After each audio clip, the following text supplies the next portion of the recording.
It was a quiet morning in the small town of Windermere. Mist still clung to the rooftops. And the distant sound of church bell echoed through narrow street.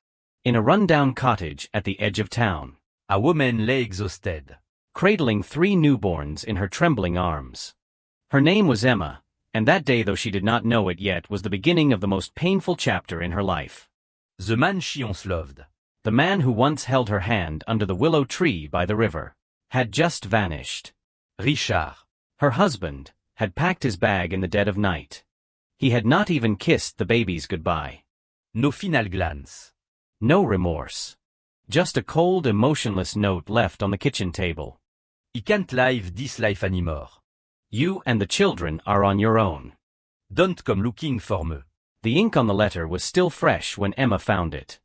Her hands trembled as she read the words again and again, hoping she had misunderstood. But there was no mistake. He had left. At her most vulnerable, just days after giving birth to triplets, Emma had been abandoned. She sat on the floor, numb, holding the note in one hand and a bottle of formula in the other. Tears rolled down her cheeks, not in sobs, but in silence. Her heart was breaking, but she could not fall apart, not now. Not with 3 tiny lives depending on her. There was no family to call. Her mother had died years ago. Her father had disowned her for marrying Richard. A man is never trusted. The neighbors, they whispered. She had heard them. Poor Emma. Should have known better than to trust that drifter. For the next few days, Emma barely slept. Her body ached. her breasts were sore, but she tried to breastfeed. When she could not, she watered down formula to make it last longer. She did not eat for nearly a week, only sipping on weak broth and cold tea. By the end of that first month, she was already behind on rent. The landlord knocked every week. Eventually, his tone turned cruel. One stormy night, with thunder rattling the windows. He gave her an ultimatum. Pay by Friday or leave. With nowhere to go and no one to call, Emma wrapped her babies in old blankets, strapped them into a second-hand stroller, and stepped out into the rain. Her tears mixed with the downpour as she wandered the streets, Praying for a miracle. and somehow it came. In the back alley of a local tailor shop, she found a small help-wanted sign. With nothing left to lose. She knocked. An elderly woman named Margaret, the shop's owner, opened the door. One look at Emma soaked, shivering, clutching her infants, and something in Margaret's heart softened. I can't pay much, Margaret said, but I can teach you how to sew. You have got steady hands. And that is what counts. It was not much, but it was enough. Emma worked tirelessly, Learning to stitch with precision. She cleaned the shop during the day, sewed at night, and cared for her children in every stolen moment. She made slings from scrap cloth to carry the babies while she worked. The first few months were brutal, yet her spirit refused to break. Years passed. Emma became known around town for her craftsmanship. Dresses, curtains, uniforms, her work was everywhere. Eventually, she opened a small stall at the market. Then a second one. She began teaching herself how to manage finances, studied marketing in the late hours, even started learning basic web design. All while raising 3 children on her own. Those children, Lucas, Liam, and Lena, grew up in a cramped apartment above the tailor shop. They did not have toys, but they had each other. No fancy meals, but plenty of love. Emma taught them to be proud, to be kind, to work hard. The kids understood poverty. They watched their mother mend clothes until her fingers bled, watched her fall asleep at the sewing machine, whispering prayers they never interrupted. They promised each other, one day, we will take care of her. And they did. By the time they were teenagers, all 3 were winning academic awards. Scholarship, internship. Night classes, they grabbed every opportunity life gave them. Emma never once stopped them. She only ever said, go further than I did. 20 years later, a silver Mercedes-Benz pulled into the very street where Emma had once been evicted in the rain. The houses looked smaller now, faded with time. An old man stood on the porch of a crumbling house at the end of the lane. His skin was pale, his hands shaky, and his eyes clouded with years of regret. It was Richard. After leaving Emma, His life unraveled faster than he could control. The woman he ran off with stole his savings. He bounced from job to job, couch to couch, eventually ending up alone in a house no one wanted, riddled with arthritis and regret. That day, he watched the car pull up with cautious curiosity until he saw them. 3 figures stepped out. 2 tall young men, both sharply dressed, followed by a poised woman in a red blazer. Behind them, Emma, no longer the girl he had left behind, but a woman of strength and elegance. Richard stumbled forward. Emma. The children said nothing. Richard dropped to his knees. I am sorry. I was a fool. Please. Forgive me. I was scared. I did not know what to do. Emma looked at him with eyes that held decades of pain, strength, and serenity. We did not come here to punish you, she said. We just wanted you to see what you lost. Lena stepped closer, her voice calm but cold. You gave up on us before we even had a chance. But we made it anyway. Without you, Richard began to sob, his bony fingers clenching the dirt. Please. Juste call me Dad Once. Please, Lucas looked away. Liam helped his mother back into the car. They left him there kneeling in the dust of his own mistakes. But the story was not over. Because what they did not know was that inside that crumbling house lay a letter. An old, unopened letter from years ago. Addressed to Emma. And what it contained might change everything. The wind rustled through the broken shutter of Richard's house. The kind of cold wind that seeps into old bones. He stood alone on the porch. His knees scraped, his eyes empty after watching the silver car disappear down the road. They had come back. They had become everything he was not. And they had left without looking back. But in the silence that followed, something called to him. A whisper from the shadow of memory. Slowly, painfully, Richard entered the house. It smelled of dust and decay. The furniture was rotting. The ceiling cracked, but his mind was not in the present anymore. It was back to the day he wrote that second letter. Yes. There was a second one. Years ago, long after the guilt had begun to rot him from the inside, Richard had tried to write to Emma. He had found himself staring at a blank page, crying over lines that never seemed enough. In that letter, he did not make excuses. He did not try to justify leaving. He wrote of shame. Of sleepless night. Of standing outside their old apartment once, too afraid to knock. He wrote that he had followed her story in silence, watched her grow a business, raise the children, become admired, but never dared to step forward. He never mailed it. Because deep down, he believed he did not deserve to. And so it sat. Inside a small wooden box under the floorboard. Wrapped in cloth, hidden from the world. Forgotten by everyone except him. That night, he pulled it out again. His hands shook as he unwrapped the fabric. The letter was yellowed now, the ink faded but legible. It began. Emma. If you are reading this, it means I am already too late. Tears fell onto the paper, blurring the lines. Meanwhile, back in the city, Emma sat by her apartment window, sipping tea in silence. The reunion had left her shaken, not because of his apology but because of the feelings she thought had long since died. Anger, sadness, the raw ache of betrayal. But also, the small, almost guilty relief of closure.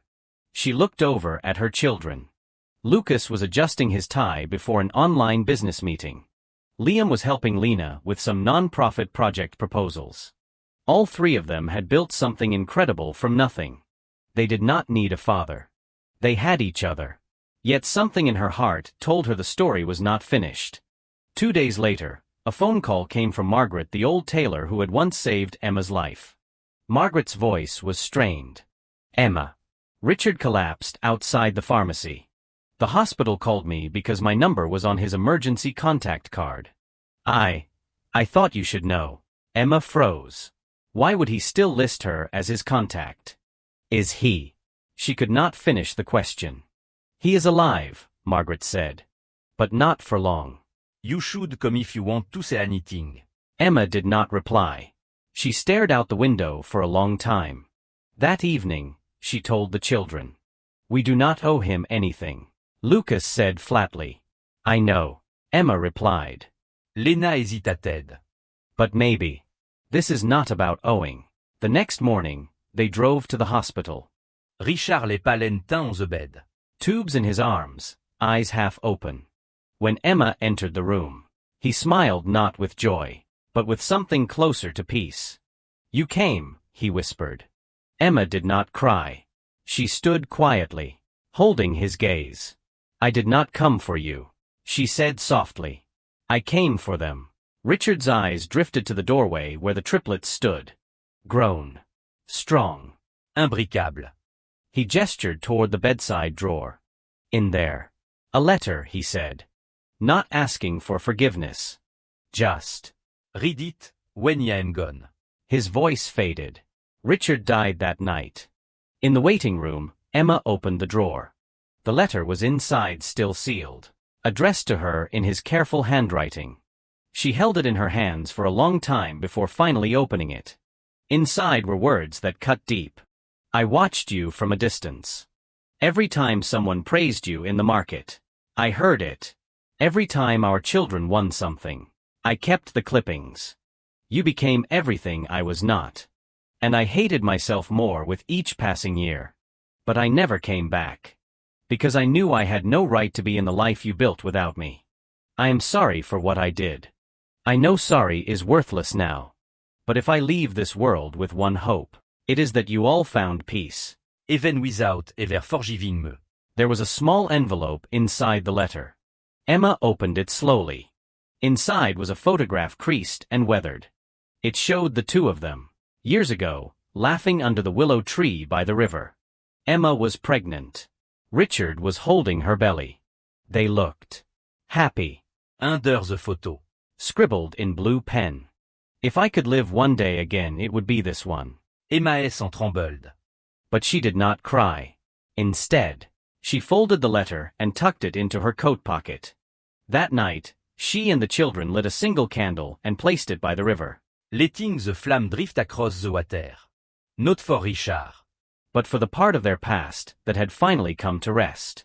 Yet in the coming weeks, Something strange happened. An attorney contacted them. Monsieur Richard Bennett, the man said. Left a small plot of land in the countryside. Along with a journal that mentions a hidden inheritance. Buried long before he left you. He never touched it. Said it belonged to you and the children. A journal. A map. A secret legacy. And with that revelation, a new chapter was about to begin. The morning fog hung low over the hills à Emma. Lucas, Liam, and Lena stepped onto the overgrown land Richard had left behind. The property was miles from the nearest town, silent. Untouched, forgotten. In her hands, Emma held the leather-bound journal. The pages smelled of old ink and damp wood. The handwriting was unmistakably his. Lucas took the shovel from the trunk and glanced at the hand-drawn map tucked inside the journal. A small X was sketched behind an old willow tree on the north side of the property. They walked without speaking. It had been a week since Richard died. In the quiet of the car ride earlier that morning, Emma had read the first pages aloud. What began as the ramblings of a broken man quickly turned into something else, an account of guilt, regret, and fear. "I did not leave Emma because I stopped loving her," Richard had written. "I left because I was weak. Because I believed the lie that a man without money is a man unworthy of love. But the truth is darker." The journal hinted at something he had buried, not just physically, but emotionally. A secret he never told anyone. Not even Emma. By the time they reached the willow, the morning mist was lifting. Lucas began to dig. Liam and Lena watched in tense silence. Emma stood back, her fingers wrapped around the worn leather cover. After 20 minutes, The shovel hit something hard. A metal box. Lucas pulled it up. Brushed off the dirt, and handed it to Emma. Her hands trembled as she opened it. Inside was a smaller envelope, labeled, "For Emma, read this alone." Bonnet at it, I did. Not just for this plot, but for an entire stretch of forested land worth millions today.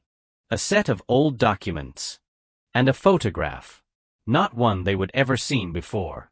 It was Richard Young, maybe early 20s, beside an unfamiliar man with a striking resemblance to Lucas.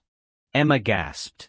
That is not possible. The man next to Richard looked like his twin. But he was not. Back at the small cabin at the edge of the property, Emma opened the letter alone. The children waited outside. Watching the wind play through the tall grass. The letter read. Emma. I owe you the truth, though I should have told you 20 years ago. The man in the photo is my half-brother. Samuel. We shared a father, but not a life. I found him in my 20s, after my mother passed. He was charming, rich, Dangereux. When you and I were struggling, he came to me with a deal. Leave them, he said. I will pay you enough to disappear. Just sign this paper. Sign over all claim to the land you inherited from your grandfather. Walk away. I was desperate.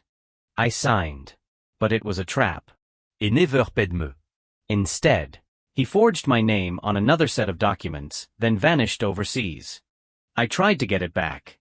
I tried to undo it. But the shame of what I would done to you, to the kids, kept me from facing you. I buried the original documents in case I ever got the courage to fight him. I never did. Now, maybe you will. Emma stared at the words, her heart pounding. This was not just abandonment. It had been betrayal, yes, but also manipulation. Greed. Famille secret. She stepped outside, clutching the letter. Lucas was pacing. What did it say? Emma looked at them, these three children who had become more than she ever dreamed of. Strong, fiers, loyal. She held out the photo. The deed, the document. We were never meant to lose this land, she said softly. Your father did not just run away. He was pushed, but he still left. Lena said, her voice tight. Yes, Emma said. He did. And that can never be undone. Lucas took the documents, flipping through them. This land. It is worth millions. But it is not about the money. Liam added. It is about what we do with it now. That night, they sat by a fire outside the cabin. The stars overhead felt impossibly vast. Emma watched the flames and spoke for the first time in hours. I hated him for so long, she said. But in the end, I think he hated himself even more. Lena leaned her head on Emma's shoulder. So what now? We take back what is ours. Lucas said. And they did. In the weeks that followed, they fought in court. They hired investigators. They found Samuel still alive, still wealthy, still smug. But they had the real documents. The will. The deed. The proof. And this time, justice was on their side. The land was returned. But instead of selling it, they built something else, a center for struggling mothers. Run by Emma. A place for women like her, abandoned, overlooked, dismissed, to find hope. They named it Willow House. And beneath the old tree where Richard had buried the past, they planted a new one. A small plaque sat beneath it. To those who've been left behind. Your story is not over. On opening day, reporters came. Donors. Community leaders. And as the ribbon was cut, Emma stood in front of the crowd. Not with bitterness, but with strength. We are not here today because we had it easy, she said. We are here because we did not give up. Because pain did not break us, it built us. Applause rang out. But in the back of the crowd, unnoticed, stood an old man with watery eyes. Not Richard, he was gone. But the doctor who had treated him. Who had heard his final words. He smiled quietly. Because in the end, Richard had been right about one thing. Love is not about perfection. It is about what you leave behind when you are gone. 3 months after the opening of Willow House, the media buzz had faded, but the work had only begun. Emma stood at the reception desk, greeting a young mother no older than Lena had been when she entered college. The woman had 2 small children clinging to her legs, eyes hollow from nights of hunger. Emma offered her a warm smile. Come in, she said. We have been waiting for you. Inside, the walls were painted in soft pastels. Laughter echoed faintly from the childcare room. Volunteers bustled about, offering food, counseling, warmth. It was everything Emma once needed, and never had. Lucas manageait the opération. Lena ran therapy groups. Liam taught free online business classes in the community center next door. Together, the triplets had transformed not just their lives but the lives of others. One evening, after the center closed, Emma s'attalonne in her office. The journal Richard's journal Les Bésideurs. Its corners were worn now, pages folded at the edges. She opened to the last entry, written just days before his death. I know they may never forgive me. And maybe they should not. But if there is a God, or justice, or fate, let them know I see them now. Not just as the children I left, but as the future I never deserved, but always hoped they would become. A knock at the door pulled her from the page. It was Father Bennett. The village priest où ad quietly burier Richard in a modeste grave juste au-dessus the village limi. He held a letter in his hand. This came for you, he said. Found it in the donation box anonymous. Emma unfolded the paper. No name. No return address. But the handwriting was hauntingly familiar. It read, I saw what you built. I see who they became. I never thought the seeds we plant in darkness could grow into light. You did what I never could. You turned pain into power. Tears blurred her vision. She held the letter to her chest, closed her eyes, and whispered, Thank you that night. Emma walked to the willow tree the new one. Just a sapling still. The night air was cool. Star sharp above. She sat at its base, feeling the earth's bonnet her fingertip. A child's laughter rang from a nearby window. Somewhere in the distance. The church bell chimed midnight. She thought of the woman she once was tired. Broken, covered in rain. Holding three screaming infants with nowhere to go. And she thought of the woman she was now. Stronger. Wiser. Inshakable. Across town, at the edge of a cemetery few visited. The moonlight speed over a worn tombstone. Richard Carter, 1965-2025.